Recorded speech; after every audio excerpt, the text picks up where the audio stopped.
Devonta Smith didn't practice today. If it was a normal Wednesday, I wouldn't be that worried, but he didn't practice at all this week, and every other player that was on the injury report was practicing. So it was word on the streets that he had a chest and a shoulder injury. Just playing the numbers game, it's likely that he had an AC joint sprain, which is the most commonly injured joint. We've seen it happen in players across the league.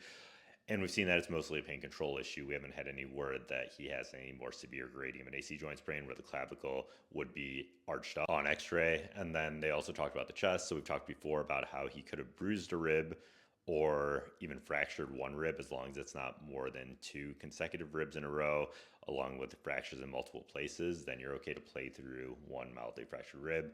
Could also be the cartilage over here, which wouldn't show up on x-ray, but they would need to do an MRI on it.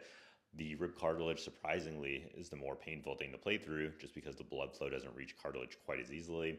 We've talked about before for both the shoulder and the rib, what they can do under ultrasound is target those nerves right there in yellow, and they can provide some pain relief. But it doesn't always provide adequate pain relief, and if he is simply having too much pain, or like I said before, if he has a more significant kind of rib injury, they're going to hold him out. And it seems like with him not practicing this week, it's more likely he's going to get held out. And Dallas Goedert is a great play here. I think he gets a lot of those targets.